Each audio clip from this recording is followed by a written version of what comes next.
ونستغفره ونعوذ بالله من شرور أنفسنا ومن سيئات أعمالنا من يهده الله فلا مضل له ومن يضلل فلا هادي له وأشهد أن لا إله إلا الله وحده لا شريك له وأشهد أن محمدا عبده ورسوله يا أيها الذين آمنوا اتقوا الله حق تقاته ولا تموتن إلا وأنتم مسلمون يا أيها الناس اتقوا ربكم الذي خلقكم من نفس واحدة وخلق منها زوجها وبث منهما رجالا كثيرا ونساء واتقوا الله الذي تساءلون به والأرحام إن الله كان عليكم رقيبا يا أيها الذين آمنوا اتقوا الله وقولوا قولا سديدا يصلح لكم أعمالكم ويغفر لكم ذنوبكم ومن يطع الله ورسوله فقد فاز فوزا عظيما أما بعد فإن أحسن الكلام كلام الله وخير الهدى هدى النبي صلى الله عليه وآله وسلم وشر الأمور محدثاتها وكل محدثة بدعة وكل بدعة ضلالة وكل ضلالة في النار. Kaum muslimin, bapak-bapak, ibu-ibu, ikhwan wa akhwatiddin rahimani wa rahimakumullah. Alhamdulillah, kita bersyukur kepada Allah Subhanahu wa taala pada pagi yang mubarakah ini Allah menolong kita semua. Sebagaimana pada kesempatan ini Allah mempertemukan kita dalam sebuah urusan yang merupakan nikmat Allah yang besar, yakni kita dipertemukan oleh Allah untuk urusan mencari ridha Allah, untuk urusan mengambil ilmunya Allah Subhanahu wa taala, yang tidak ada lain urusan ini kita raih adalah merupakan salah satu wasilah dan bahkan merupakan wasilah yang a'dham, yang agung, bagaimana kita mendapatkan kebaikan kita di dalam kehidupan kita. Bagaimana kehidupan kita yang sebentar di dunia ini benar-benar apa yang kita minta kepada Allah, yang kita harapkan untuk mendapatkan kehidupan yang baik, sebagaimana janji Allah, falanuhyiyannahu hayatan thayyibah, maka kami benar-benar hidupkan dia pada kehidupan yang baik. Allah Subhanahu wa taala menolong kita semuanya. Dan yang demikian ini, kaum muslimin, ikhwan wa akhwatiddin rahimani wa rahimakumullah, adalah kembali kepada apa yang kita tempuh. Sebagaimana tidak henti-hentinya kita telah sering mendengar apa yang disampaikan oleh para ulama kita, oleh para ustadz kita. Allah Azza wa Jalla telah menetapkan di dalam kehidupan kita al-jaza' min jinsil amal. Apa yang kita raih, balasan yang kita dapatkan, itulah sebenarnya karya kita. Seseorang ketika mendapatkan sesuatu yang ada pada dirinya yang tidak sesuai dengan harapannya, atau alhamdulillah sesuai dengan apa yang diharapkan, semua itu adalah merupakan keadilan Allah Subhanahu wa taala. Sebagaimana Allah telah menjelaskan bahwasanya Allah la yadlimu mithqala dzarratin. Allah tidak akan zalim kepada hambanya pada perkara yang hanya seberat biji sawi pun. Sehingga dengan demikian upaya kita untuk bagaimana mendapatkan kebaikan dari Allah adalah kembali kepada apa yang kita tempuh. Maka bapak-bapak, ibu-ibu, ikhwan wa akhwatiddin rahimani wa rahimakumullah, sebagaimana kajian dan tema kita pada pagi hari ini, kita akan mengambil hikmah dan ibrah dari masalah yang sekarang ini banyak menimpa kaum muslimin.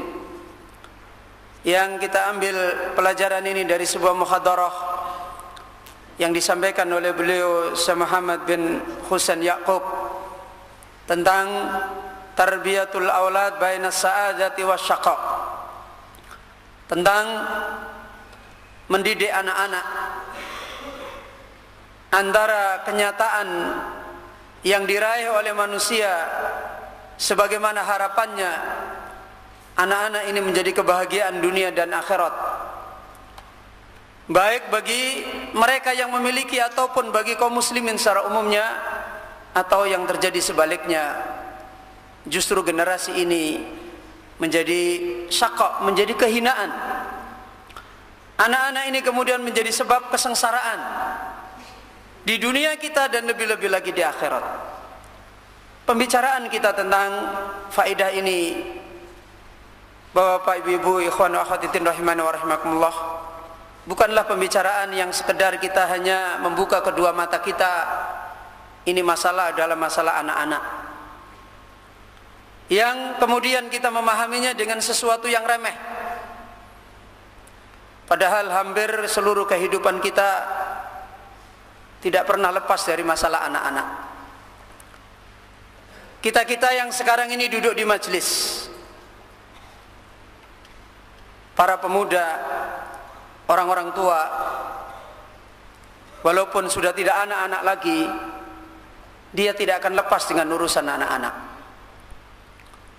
Dia tidak akan lepas dengan urusan anak-anak, karena nanti dia insya Allah akan melahirkan anak-anak, akan melahirkan keturunan dari dia, cucu juga anak-anak.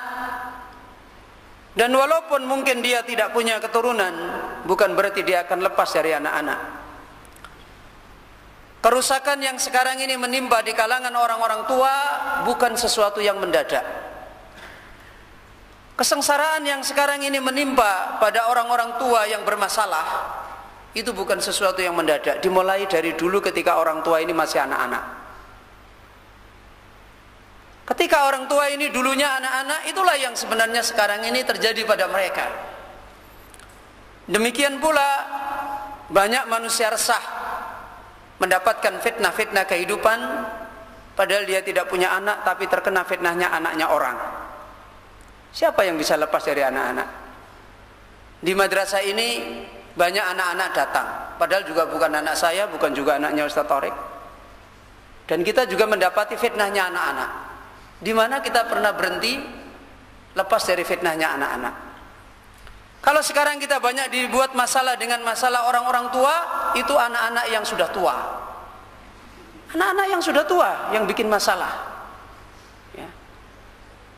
Dan belum lagi kita akan punya tanggung jawab semuanya. Maka jangan dianggap urusan ini adalah urusan cuma anak-anak. Harusnya yang berkumpul di sini cuma anak-anak saja. Ini masalah yang orang yang tidak paham tentang bagaimana Allah Azza wa Jalla menjelaskan. Bapak-bapak kaum muslimin, ikhwan wa akhwat rahimani wa rahimakumullah, karenanya pembahasan kita masalah ini, meskipun pembahasan tentang anak-anak, bukan sekedar kita memahami masalah ini adalah masalah anak-anak, tapi masalahnya masalah sengsara dan masalah bahagia. Dan satupun orang tidak ada yang mau tertimpa sengsara. Dan setiap orang pasti menginginkan hidup yang baik. Itu masalahnya. Bukan masalah ini ada anak-anak atau tidak ada anak-anak. Masalahnya adalah urusan anak-anak ini adalah berkait dengan urusan sengsara dan urusan bahagia. Yang jauh lebih dari sekedar itu, urusan anak-anak ini adalah urusan surga dan urusan neraka. Urusan surga dan urusan neraka. Baik surga dan neraka di dunia, juga surga dan neraka kelak di akhirat. Maka mudah-mudahan kita bisa membukakan hati kita untuk memahami masalah ini dengan benar, sehingga apa yang Allah nasihatkan dan Rasul kita nasihatkan di dalam masalah ini, kita bisa mengambil jalan agama yang benar bagi kehidupan kita.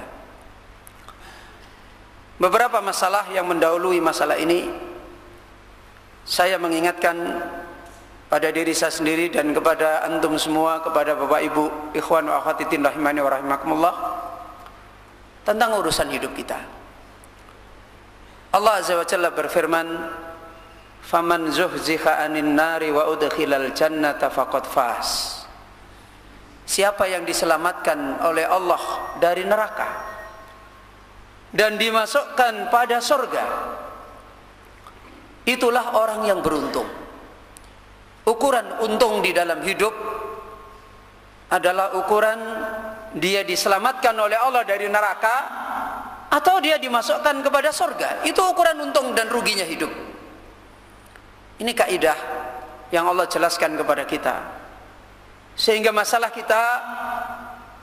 ini adalah masalah yang bukan sekedar urusan anak-anak, ala biar anak-anak. Ini urusan kemenangan hidup kita atau kegagalan hidup kita. Sebagaimana Allah memberikan kaidah siapa yang diselamatkan dari neraka dan siapa yang dimasukkan kepada surga, itulah orang yang untung. Ini kaidah yang harus kita pegang, sehingga kita bisa punya keputusan-keputusan yang baik ketika mendapatkan petunjuk Allah. Karena urusan-urusan yang kita akan putuskan selalu berdampak. Dampaknya ini surga atau neraka. Yang kedua, Allah Azza wa Jalla berfirman, fa imma ya'tiyannakum minni hudan faman tabi'a hudaya fala yadillu wa la yashqa faman a'rada an dzikri fa inna lahu ma'isyatan dongka.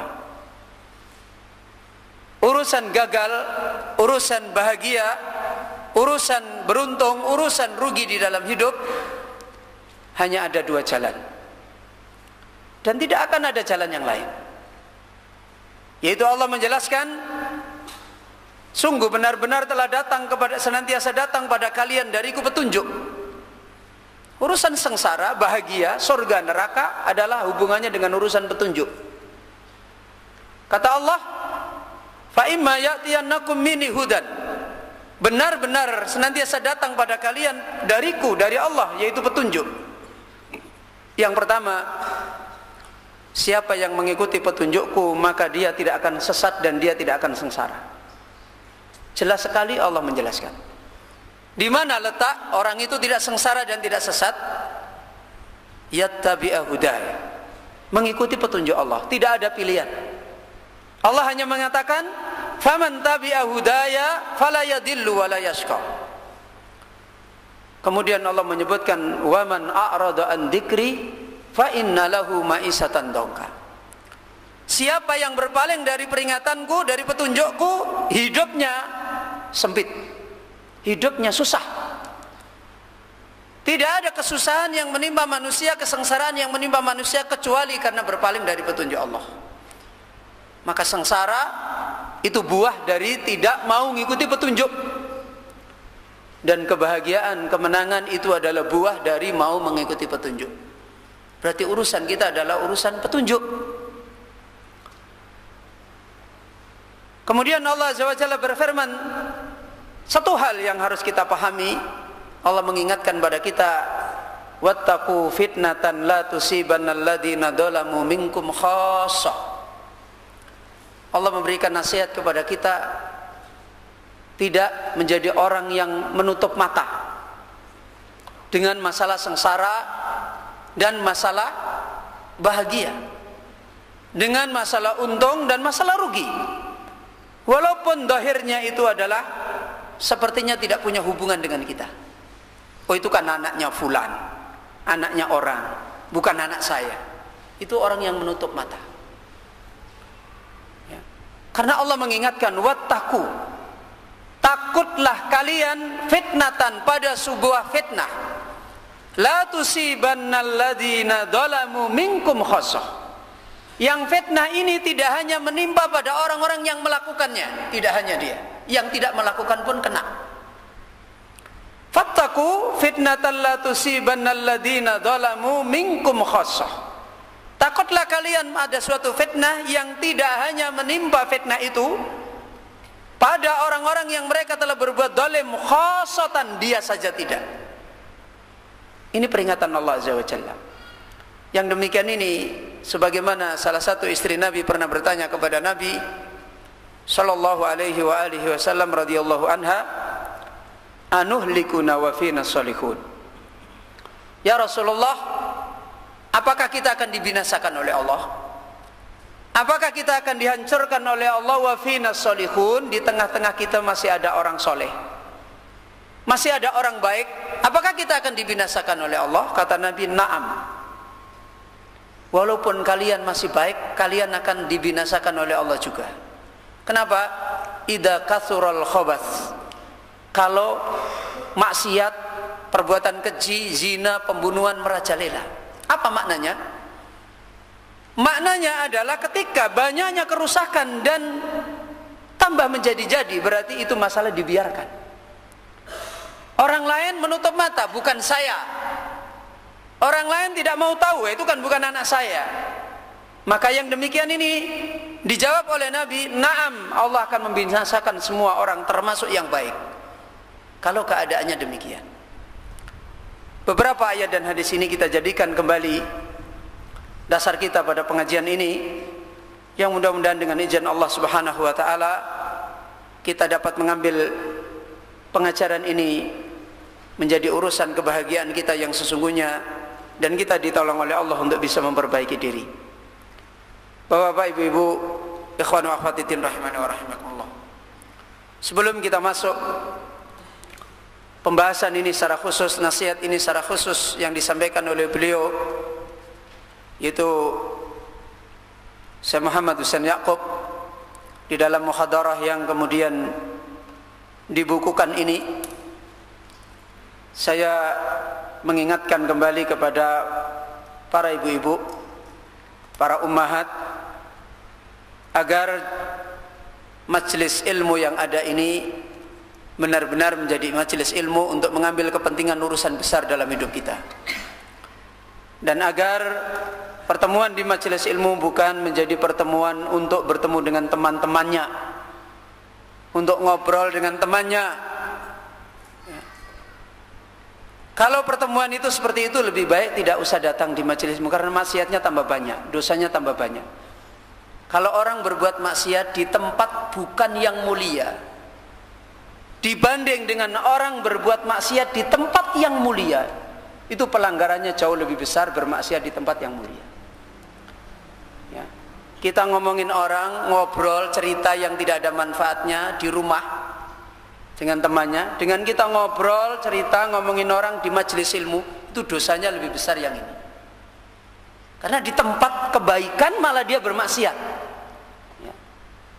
Sama saja, orang hidup di dekat sana Makkah, di Madinah, maksiat itu dosanya lebih besar daripada orang yang tidak berada di tempat sana. Kenapa? Dekat dengan kebaikan kok malah maksiat. Ini saya ingin mengingatkan kembali agar kita semuanya mendapatkan rahmat Allah Subhanahu wa taala.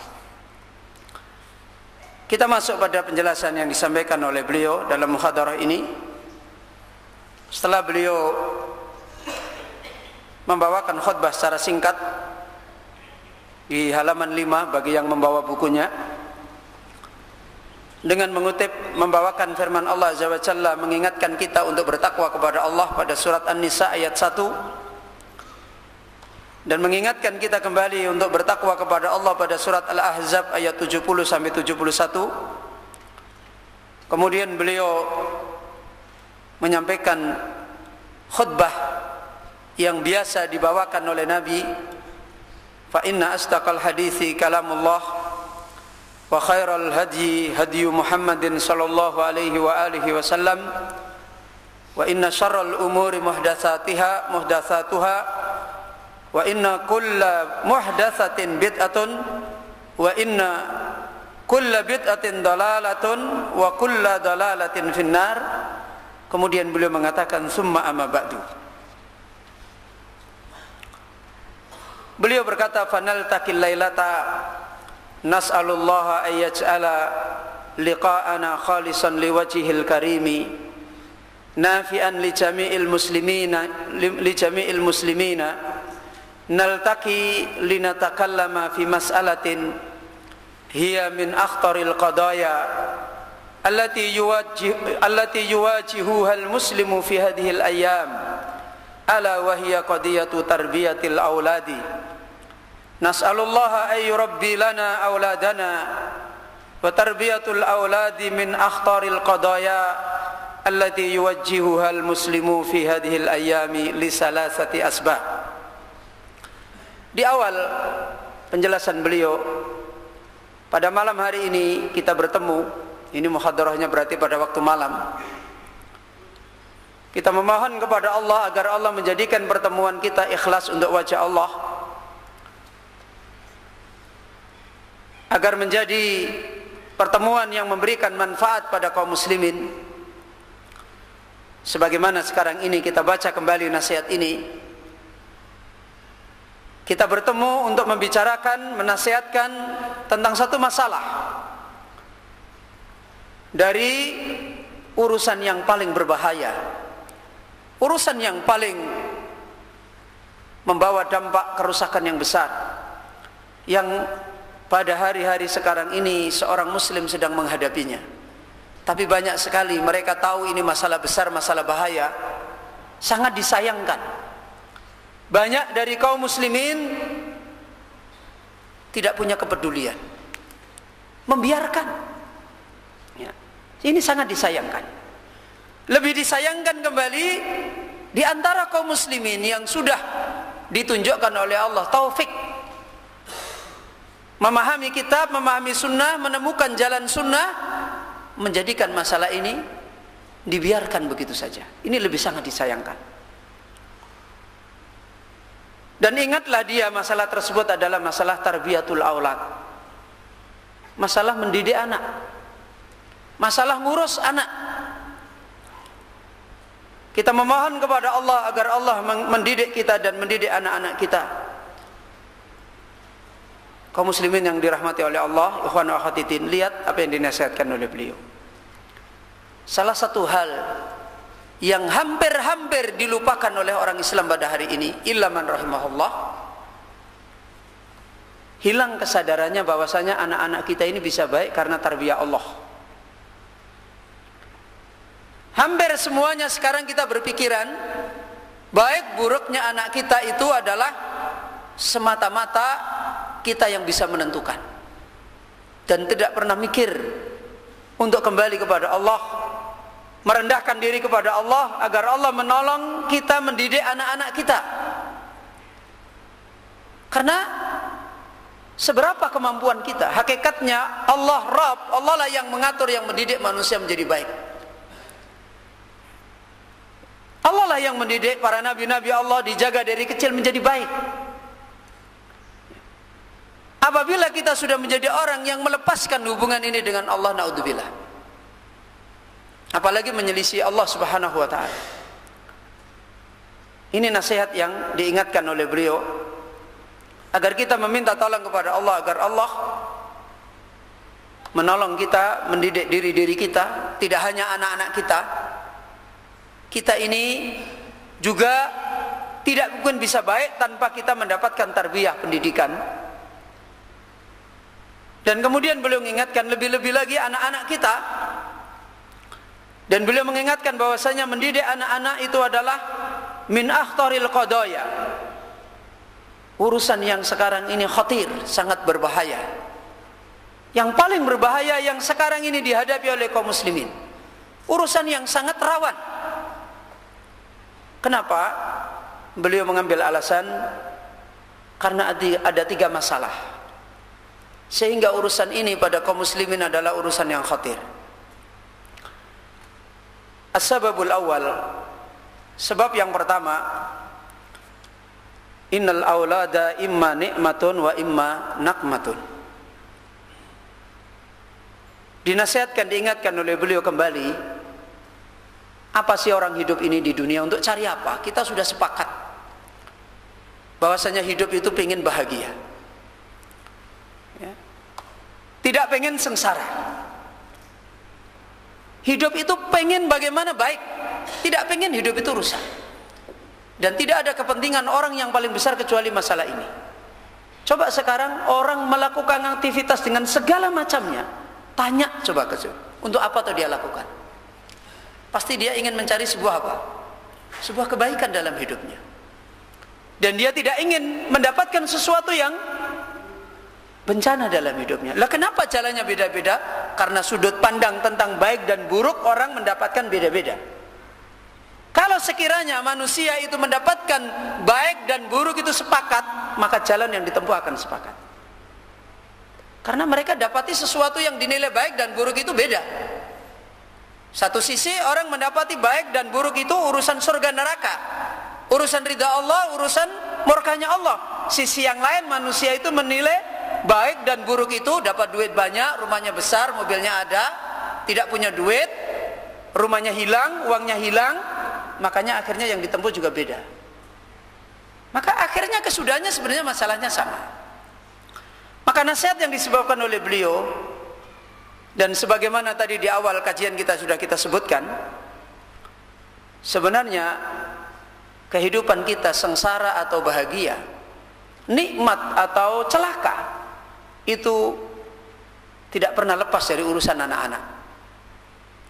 Tidak pernah lepas dari urusan anak-anak. Ya tadi kita sebutkan, kita yang sekarang tidak jadi anak-anak pun banyak mengalami kesengsaraan dengan sebab apa? Dengan sebab anak-anak kita. Belum, saya tidak punya anak-anak kok. Ya, kita juga merasakan hidup kita sengsara dengan sebab ketika dulu kita anak-anak.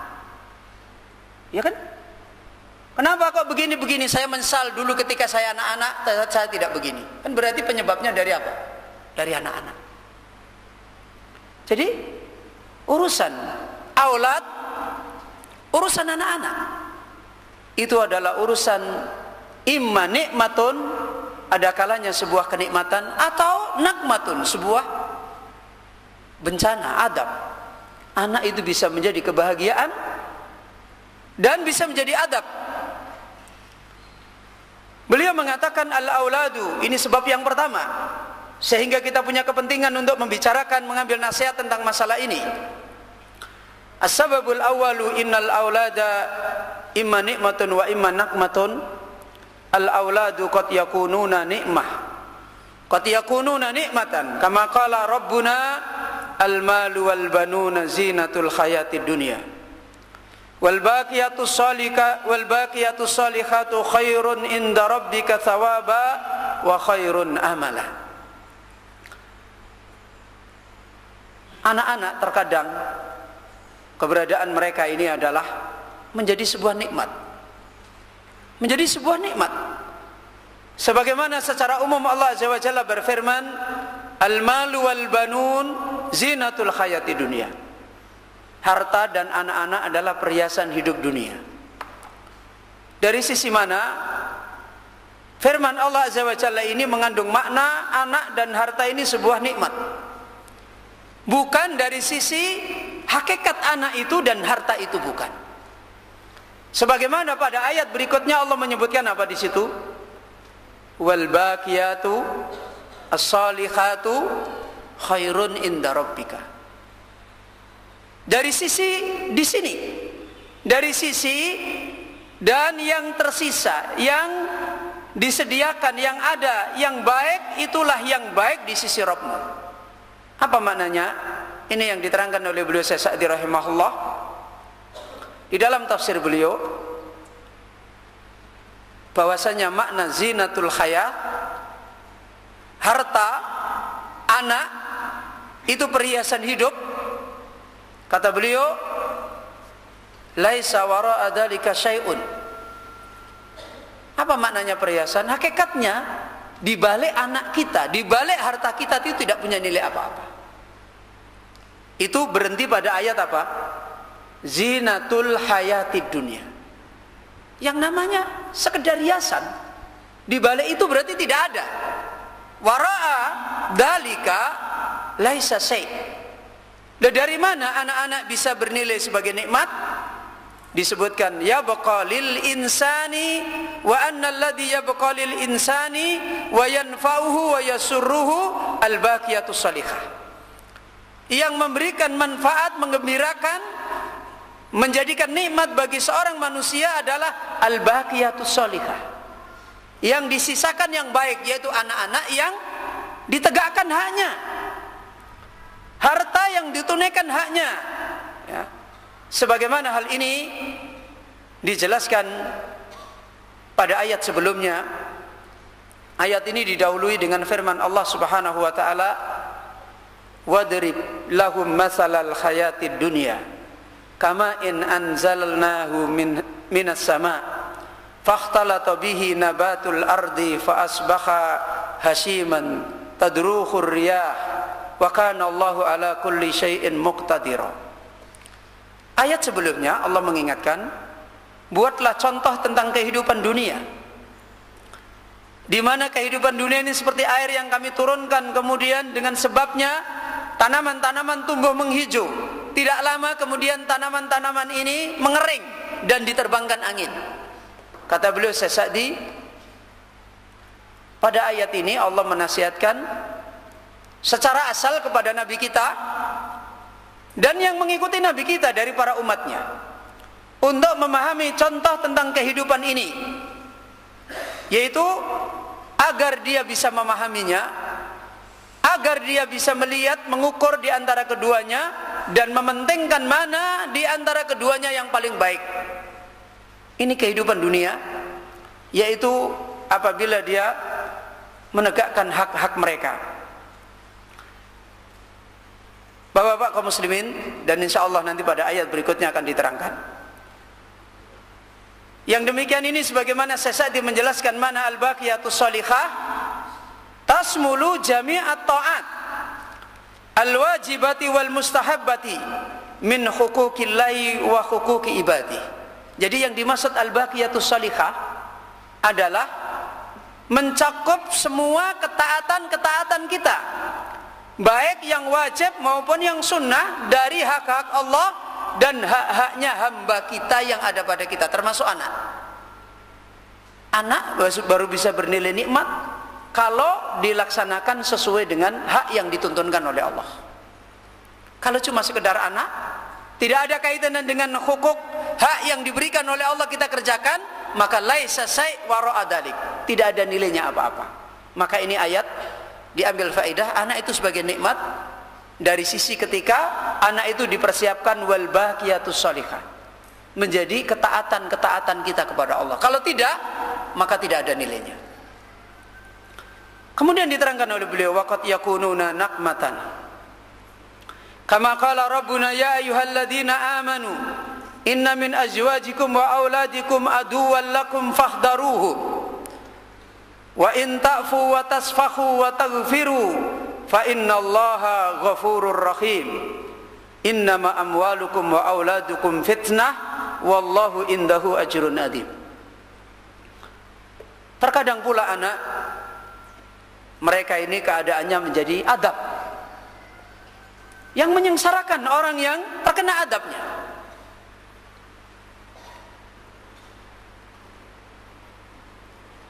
Aksan yang ngurusin kitab di sana aja biar lebih enak. Ya, yang ngurusin kitab di sebelah sana aja. Ya.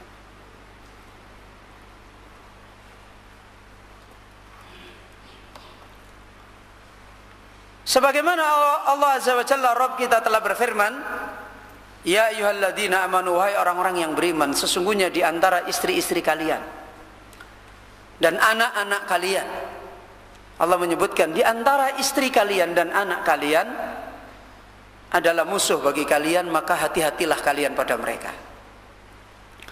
Jika kalian memaafkan dan kalian bersifat lapang dan kalian mengampuni, maka sesungguhnya Allah adalah zat yang maha memberikan ampunan, adalah zat yang maha memberikan kasih sayang. Kemudian Allah mengulangi, sesungguhnya harta-harta kalian dan anak-anak kalian adalah fitnah, dan Allah di sisinya adalah ajrun adzim, pahala yang besar yang menjadi kebaikan dan tujuan kita di dalam mencari kebahagiaan hidup. Ayat ini dibawakan oleh beliau, anak adalah menjadi adab. Sebagaimana disebutkan dalam ayat ini, beliau Syekh Sa'di menjelaskan tentang makna ayat ini, hada takhdirun minallah lil mu'minin. Ayat ini merupakan peringatan Allah Azza wa Jalla bagi orang-orang beriman, anil ightirari bil azwaji wal aulad. Jangan sampai mereka menjadi orang yang tertipu tertipu dengan istri-istri dan anak-anak, yang itu merupakan fitnah yang yang dia harus hadapi. Fa inna ba'dahum aduwwul lakum, karena sebagian mereka itu adalah musuh bagi kalian. Dan beliau Sa'di menjelaskan makna kenapa Allah menilai sebagian anak dan istri menjadi musuh. Kata beliau, wal aduwwu huwal ladzi yuridu laka syarr. Jadi beliau mengingatkan firman Allah bahwasanya sebagian istri dan anak musuh itu bukan dipandang dari sudut apa? Bukan dipandang dari sudut dia itu musuh kemudian kita ajak berantem, bukan begitu. Tapi dari sisi, makanya bedanya di sini bukan bunuhlah, kan bukan begitu. Usirlah, kan bukan. Tapi apa? Apa ayatnya? Fakhdaru, hati-hati kamu. Berarti ini disuruh mengingatkan, memahami tentang kriteria yang dilakukan sebagai sikap seorang yang jadinya musuh itu, atau memandang dia sebagai musuh murni kemudian kita perangi, kita bunuh. Hah? Gimana ini? Disuruh memperhatikan sikap sebagai dia yang berperilaku seperti musuh, atau disuruh kita berlakukan dia kita jadi musuh kita, kemudian kita perangi, kita angkat senjata melawan istri dan anak kita. Gimana? Hah? Memahami sifat. Makanya peringatannya apa? Hati-hati, bukan perangilah, bukan. Nah, beda dengan orang kafir, itu musuh kamu perangilah, ya, angkat senjata. Apa maknanya? Kata Syekh Sa'di, wal adu, musuh itu dikatakan musuh ada sifat pokok. Apa? Alladzi yuridu laka syarr. Musuh itu adalah dikatakan musuh ketika dia selalu menginginkan pada kamu kejelekan. Itulah nilainya dia jadi musuh. Ketika dia selalu menginginkan kamu pada syarr, pada kerusakan, pada kejelekan, maka pada saat itu berarti dia itu menjadi apa? Menjadi musuh. Dari sisi ini, bukan dari sisi zatnya dia itu memang musuh kita. Makanya peringatannya Allah Azza wa Jalla, fahdaru. Sekarang lebih mudah mana kita menghadapi musuh yang benar-benar zatnya itu musuh, dengan menghadapi musuh yang sifatnya musuh tapi zatnya adalah yang kita cintai. Loh, lebih mudah mana? Musuh yang memang zatnya itu musuh gampang, nggak pernah kita akan berwajah berseri, nggak pernah. Kalau mbok dia tersenyum, ya ngapain kamu tersenyum?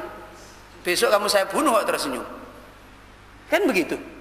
Tapi kalau musuh yang zatnya itu adalah orang yang kita cintai, begitu ngajak kejelekan tersenyum, kemudian kita mau merengut nggak jadi merengut. Ini masalah yang tidak mudah. Memberlakukan musuh yang memang dohirnya dia musuh itu jauh lebih mudah. Tapi memberlakukan musuh yang dohirnya dia bukan musuh, malah teman tidur kita, teman main kita, menjadi penyejuk mata kita, itu tidak mudah. Makanya caranya beda. Fakhdaru, waspada. Waspada itu lebih sulit dilakukan orang daripada ngambil senjata mukul orang. Itu lebih sulit. Maka dinasihatkan oleh beliau Syekh Sa'di, wal aulad fawadifatuka al khadar min hadhihi sifat. Maka caranya di dalam ayat ini berarti mengingatkan agar kita punya satu tugas terhadap anak dan istri yang sebagian mereka itu bisa menjadi apa? Musuh. Apa tugas? Kata beliau Syekh Sa'di, al-khadar min hadhihi sifatihi. Selalu mewaspadai dari sifat-sifat itu. Sifat apa tadi? Hah? Apa?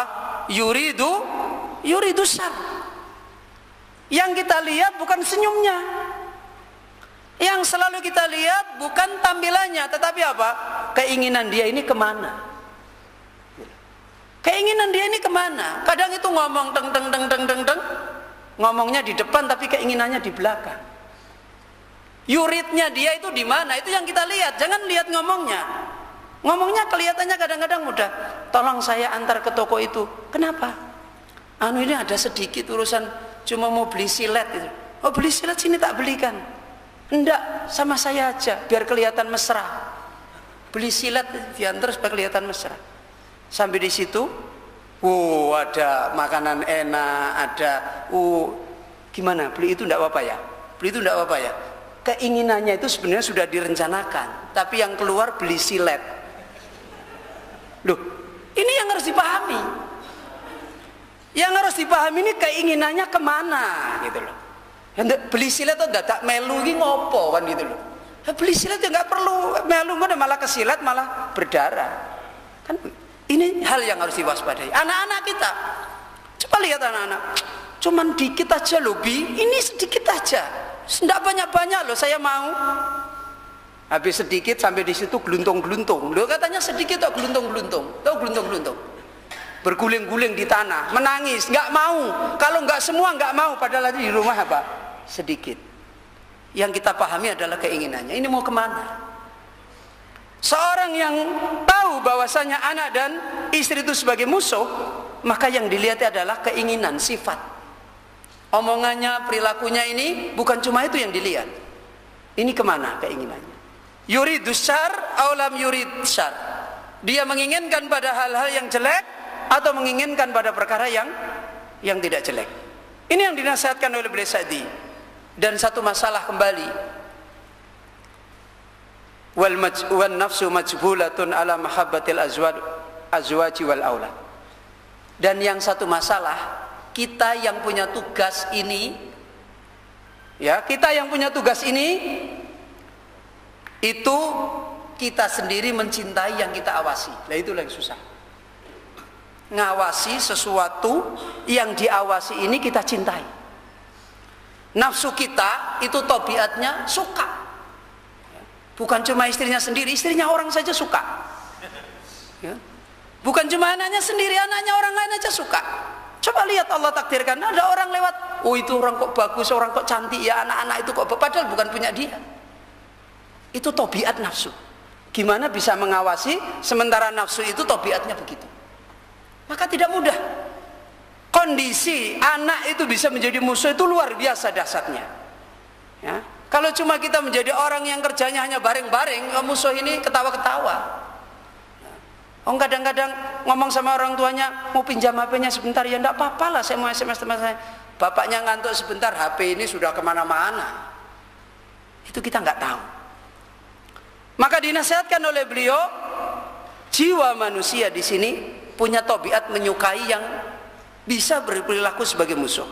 Maka pada ayat ini Allah menasihatkan kepada hambanya supaya kecintaan dia, jangan sampai kecintaan ini kemudian terikut dengan yang dicintai. Ini loh masalah. Ini loh perjuangan yang berat. Kita mencintai sesuatu tapi tidak boleh ngikuti yang kita cintai, karena yang kita cintai ini terkadang menjadi apa? Musuh bagi kita, menyengsarakan kita.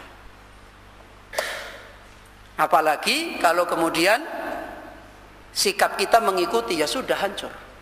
Maka di sini diterangkan anak suatu ketika menjadi adab kalau keadaannya seperti ini. Maka diterangkan oleh beliau, al-auladu qad yakununa fitnatan 'alal rajul wa qad yakununa ni'matan minallahi fi haqqihi kama qala Allahu wa ammal gulamu fakana abawahu mu'minaini fakhashina ayyurhiqahuma tughyana wa kufra fa'aradna ayyubdilahuma rabbuhuma khairan minhu zakata wa aqraba ruhma.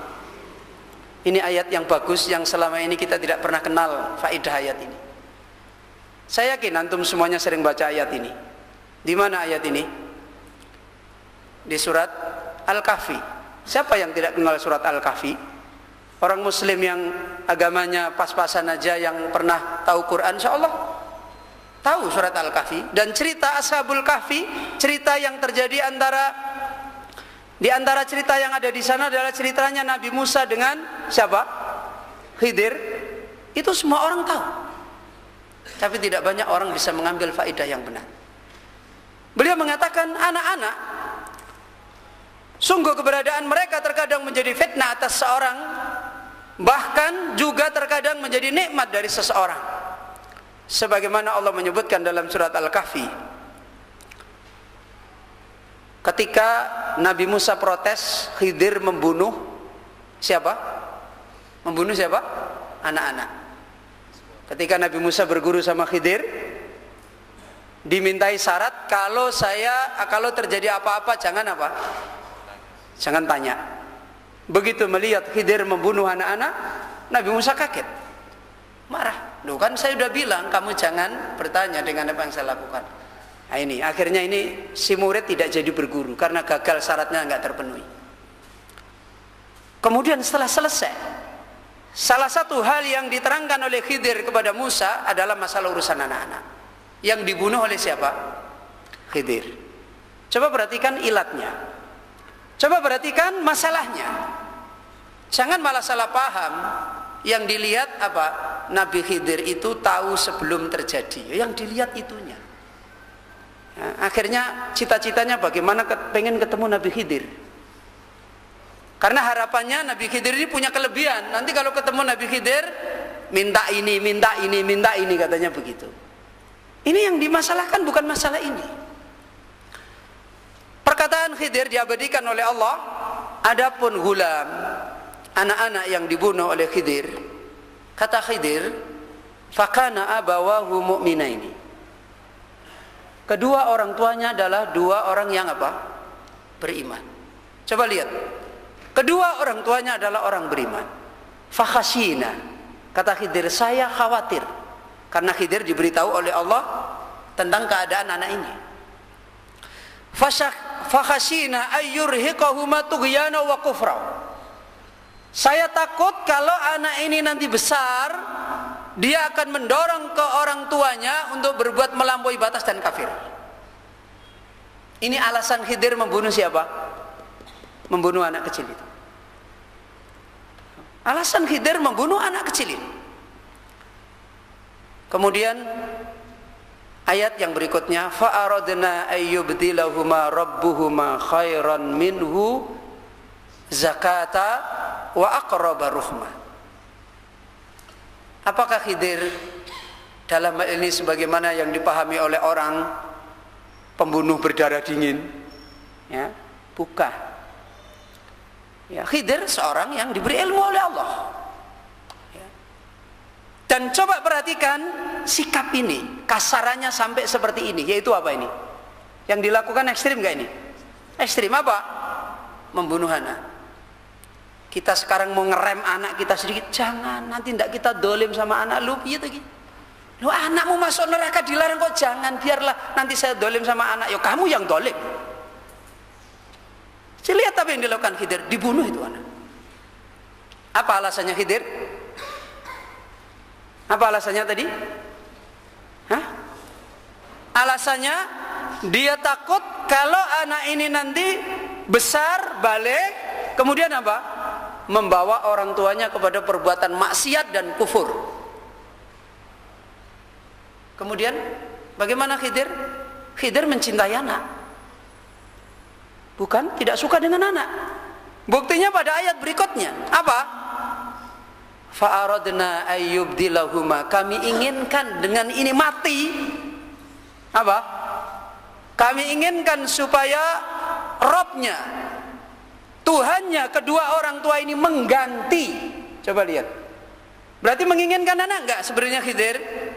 Menginginkan anak. Agar Allah mengganti kedua orang tua yang anaknya dibunuh oleh Khidir ini khairon minhu zakatan. Anak yang lebih bersih zakatan. Yang lebih baik dari dia zakatan, dari pertumbuhannya, dari kesuciannya, daripada dia yang nanti tumbuh adalah keadaannya jelek. Wa aqraba ruhma, dan anak yang lebih mendekatkan untuk bisa menyayangi kedua orang tuanya. Perhatikan, di sini berarti ada dua anak. Anak pertama adalah anak yang diapakan? Yang dibunuh oleh siapa? Oleh Khidir. Kenapa? Ayyurhiqahuma tughyana wa kufra. Karena anak ini bisa mendorong orang tuanya kepada apa? Kepada kekafiran. Lihat, membawa orang tuanya kepada kekafiran. Ya, membawa orang tuanya berbuat maksiat, melanggar tuntunan Allah. Anak dilakukan oleh Khidir apa? Ekstrim. Apa? Dibunuh. Anak yang kedua yang mana? Hah? Anak yang diinginkan oleh Khidir apa? Khairan minhu zakata.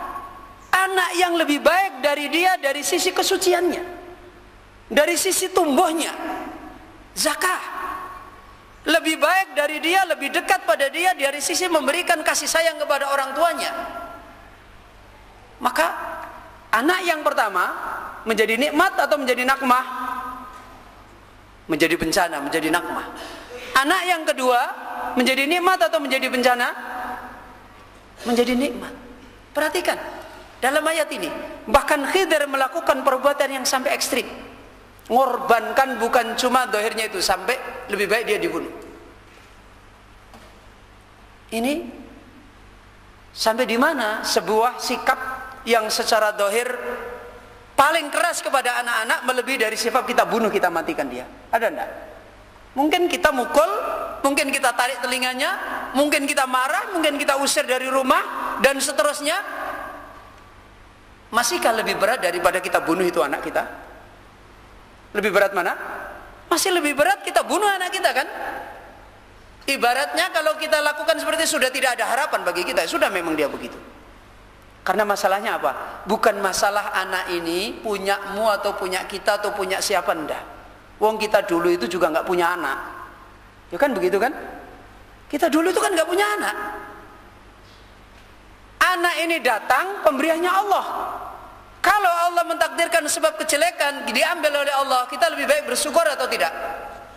Ya bersyukur. Ya. Jangan merasa, oh ini anak saya gini-gini. Dulu juga kamu dari mana punya anak? Banyak orang pengen punya anak, nggak punya anak. Oh. Itu pemberian Allah. Kalau menjadi sebab kejelekan, ya mestinya kita menjadi orang yang tidak ingin didapat.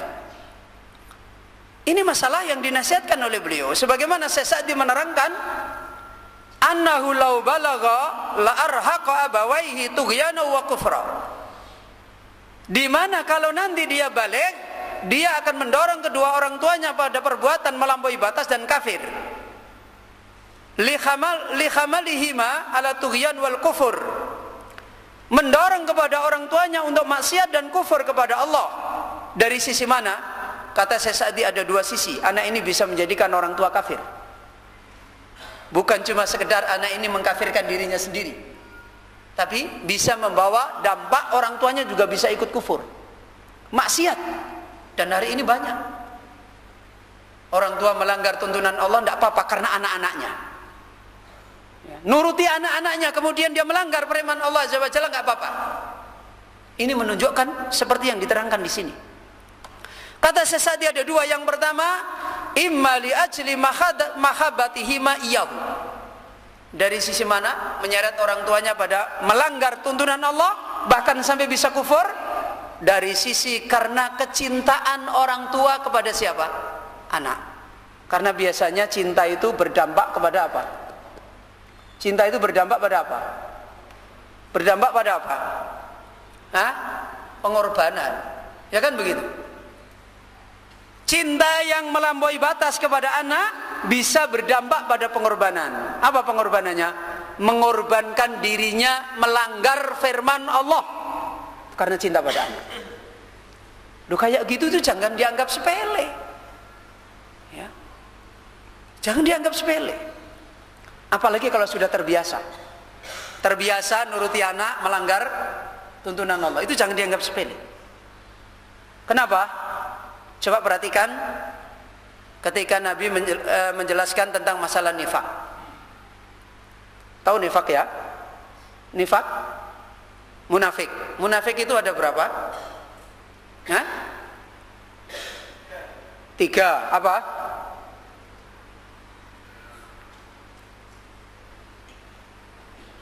Nifak itu ada nifak amal, ada nifak i'tiqad. Nifak munafik amal dan ada munafik keyakinan. Yang kafir munafik mana? Munafik mana? Munafik i'tiqad. Ya.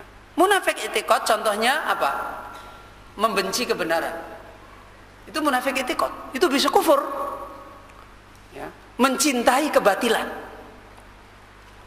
Munafik amal, contohnya mana?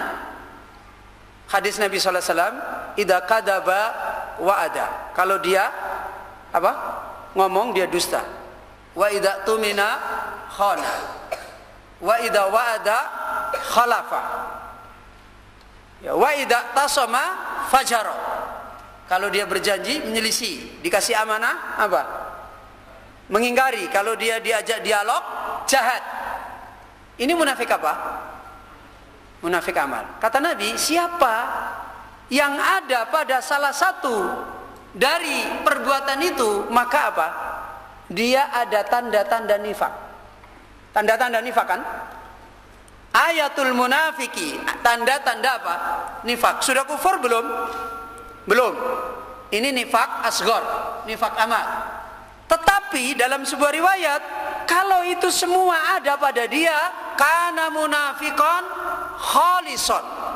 Kalau itu ada semua pada dia, maka ini munafik tulen. Berarti munafik apa ini jadinya? Hah? Munafik i'tiqad. Saya contohkan tadi, mencintai anak, maksiat kepada Allah. Sekali, 2 kali, 3 kali, 4 kali, rutinitas, kebiasaan. Apa yang terjadi? Lama-lama witing tresno jalaran soko kulino. Apa? Dia benci pada kebenaran. Akhirnya benci pada pembawa kebenaran. Kenapa? Karena cintanya dia kepada anak yang sudah ekstrim. Kalau sudah sampai kepada benci pada kebenaran, benci pada tuntunan, tuntunan itu disebut tidak mau karena dia tersinggung anaknya. Ya. Itu sudah bisa membawa dia kepada kufur di dalam i'tiqad. Naudzubillah min dzalik. Jangan dianggap sepele. Kebiasaan melanggar tuntunan Allah akan membawa kita untuk kemudian hilang cinta kita kepada tuntunan Allah. Betapa banyak hari ini karena kecintaan pada sesuatu, pada anak, pada istri, pada suami, ada sebuah tuntunan yang kena menyangkut anaknya, disebutkan wajahnya langsung hitam. Jangan ngomong gitu loh. Naudzubillah min dzalik. Enggak usah ngomong nyinggung-nyinggung soal itu. Kenapa tidak suka? Bukankah itu hadis? Bukankah itu ayat? Harusnya orang beriman walaupun dia belum bisa memperbaiki, kalau yang dibawakan ayat dan hadis, ilmu yang benar, diam. Takdim dulu dengan ayatnya. Takdim dulu dengan ayatnya.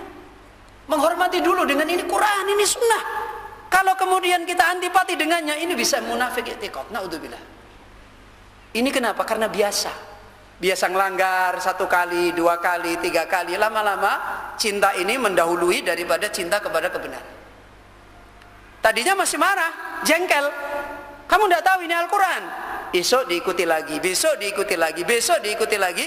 Lama-lama tidak pernah dia ngomong, kamu tidak tahu ini Al-Quran. Tidak. Naudzubillah waliyadzubillah. Maka apa yang sudah kita ambil faedah dari ayat ini disimpulkan oleh beliau, fakam min waladin kana nikmatan min Allahi ala walidayhi. Berapa banyak dari seorang anak Allah takdirkan menjadi nikmat dari Allah atas kedua orang tuanya. A'nahu ala ta'ati, membantu dia orang tua untuk mentaati Allah. Wa sa'adahu alal ilmi, kedua orang tuanya berbahagia pada itu, pada anak itu di atas ilmu. Wa dakhalal walidul jannata bisababi waladihi, dan orang tua kemudian masuk surga dengan sebab anak itu. Betapa banyak anak yang bisa menjadi seperti ini. Dan yang menjadi anak jangan kemudian banyak, ada sebagian anak sekarang dengan hadis ini kemudian dia memahami dengan pemahaman yang salah. Apa? Enak no orang tua masuk surga dengan sebab saya. Ya kan? Itu ada. Enak aja orang tua ini masuk surga dengan sebab saya. Ketahuilah wahai anak-anak, baik anak-anak yang masih anak-anak maupun anak-anak yang sudah tua-tua kayak kita, bahwasanya anak itu adalah kasbul walid. Anak itu karyanya orang tua. Kamu itu miliknya orang tuamu. Jadi karena kamu miliknya orang tuamu, kemudian orang tuamu telah berbuat baik kepadamu karena Allah, jadi masuk surga, itu wajar, sudah haknya dia. Jangan kamu enak aja masuk surga dengan sebab saya. Itu kesalahan. Kadang-kadang anak-anak kita ini sudah lain, punya orang tuanya berharap dapat masuk surga mendidik anaknya dengan sebab dia tidak mau, enak aja dia mau cari surga melalui saya. Ini tidak tahu ini kenapa anak-anak sekarang jadi liar-liar begini. Ini dia mungkin seperti Raja Buton, ini lahirnya dari bambu. Ya katanya Raja Buton itu, Raja Wakaka itu lahirnya dari bambu mecah itu loh, bambu pecah piar itu keluar raja. Ini enggak ngerti dia. Dulu itu siapa dia? Orang tuanya susah-susah melahirkan dia. Mau ngelamar ibunya saja susah sekali. Loh ya kan dulu ini kok nggak tahu bibit-bibitnya dulu itu gimana? Kamu nggak lihat dulu orang tuamu, bapakmu ngelamar ibumu itu susah. Kok merasa enak aja dapat surga dengan saya? Ini anak-anak sekarang kadang-kadang aneh cara berpikirnya. Ya, mungkin karena didikan liberal sekarang itu loh, didikan bebas. Jadi anak dan orang tua itu nilainya sama, ya, individualis. Enak aja mentang-mentang saya anak dijadikan jalan masuk surga. Ini orang tidak paham. Ya, nanti kalau dia digitukan sama anaknya gimana? Dia itu juga calon orang tua yang besok punya anak. Ya, maka ini nikmat. Nabi sallallahu alaihi wasallam bersabda, "Yu'tar rajulu fil jannati fayurfa'u fil jannati darajatin fayaqulu bima hadha ya rabbi wa la yablughuni iyyahu amali fayaqulu biistighfari waladika laka." Ikhwan fillah, kata Nabi sallallahu alaihi wasallam, nanti di surga didatangkan seseorang, derajatnya ditinggikan di surga dengan beberapa derajat. Orang ini kemudian berkata kepada Allah, "Wahai Allah, dengan sebab apa saya ditinggikan derajat ini? Amalanku tidak bisa sampai pada derajat ini, tidak bisa. Kenapa aku ditinggikan kayak gini?" Fayaqulu, maka Allah berfirman, "Bistighfari waladika laka." Dengan memintakan ampunnya anak kamu terhadap kamu. Dari mana anak-anak ingat orang tuanya memintakan ampun? Ya kalau anak-anak itu dididik orang tuanya punya apa? Punya ilmu agama. Kalau anak-anak yang tidak pernah dididik orang tuanya memintakan ampun, tidak akan mungkin dia Rabbighfirli wali walidayya warhamhum, enggak akan mungkin. Dari mana dia bisa ingat seperti itu? Yang diingat malah kejahatannya orang tua. Saya itu didolimi orang tua gini-gini. Naudzubillah min dzalik. Waliyadzubillah. Dan itu menunjukkan kasab. Ya, apapun yang dilakukan anak adalah masuk dari amalannya orang tua. Itulah yang disebutkan di dalam hadis Nabi, "Idza mata ibnu Adam inqata'a amaluhu." Kalau anak Adam meninggal dunia, amalnya terputus illa kecuali 3. Termasuk di dalamnya apa? Waladin shalihin yad'ulah. Kenapa? Kata Imam Syafi'i, karena anak itu adalah karya orang tua, amalan orang tua. Makanya orang tua bisa dapat pahala dari anaknya dan bisa dapat adab dari anaknya. Ini kasabnya orang tua. Dan ini tidak mungkin anak-anak yang dibiarkan mendadak dari kecil seperti ini mendoakan orang tua, itu tidak mungkin. Dari kecil saja ibunya udah bilang, "Nak, besok jadi dokter ya, jadi profesor ya, besok jadi insinyur, ya, besok kamu jadi pegawai Microsoft, itu duitnya oke." Dari kecil sudah dididik begitu. Gimana mau kemudian ingat orang tuanya mendoakan? Nggak mungkin, nggak akan mungkin. Ya. Sebagaimana Nabi sallallahu alaihi wasallam juga bersabda, "Idza matal mayyitu inqata'a amaluhu." Jika mayat telah meninggal dunia, maka amalnya terputus illa min salasin, kecuali 3 perkara. Shadaqatin jariyatin au ilmin yuntafa'u bihi au waladin shalihin yad'ulah. Allahumma aslih lana auladana.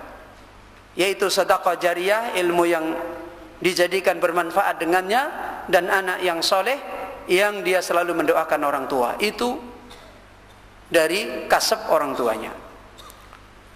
Qad qad yakunul auladu ni'matan min hadzal janibi. Maka dari sisi ini terkadang anak itu menjadi sebuah kenikmatan, kebahagiaan. Yudkhiluna aba'ahum al-jannata, di mana anak itu menjadi wasilah memasukkan orang-orang tuanya pada surga. Waladan kana au dzakaron au bintan unsa. Apakah dia adalah anak yang laki-laki atau anak putri atau wanita? Unsa, yaitu wanita. Waqad yakunu sababan fi dukhulil ab wal ummi al jannata, dan terkadang itu menjadi sebab untuk masuknya bapak dan ibu kepada surga. Wa raf'id darajati fil jannati, dan pada mengangkat derajat di surga, sebagaimana Nabi sallallahu alaihi wasallam bersabda, yu'ta biqari'il Qur'an yaumal qiyamah. Nanti pada hari kiamat, orang yang dulu di dunia menekuni ayat-ayat Allah, membaca ayat Allah, akan didatangkan.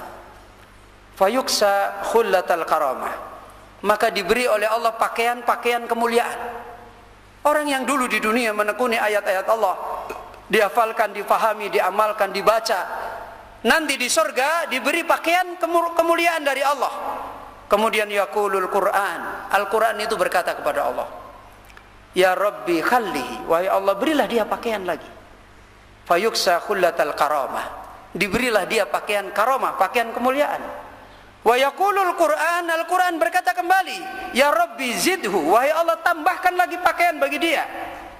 Fayulbasu tajal karamah, maka dia dipakaikan mahkota, permata kemuliaan seperti yang dipakai raja-raja.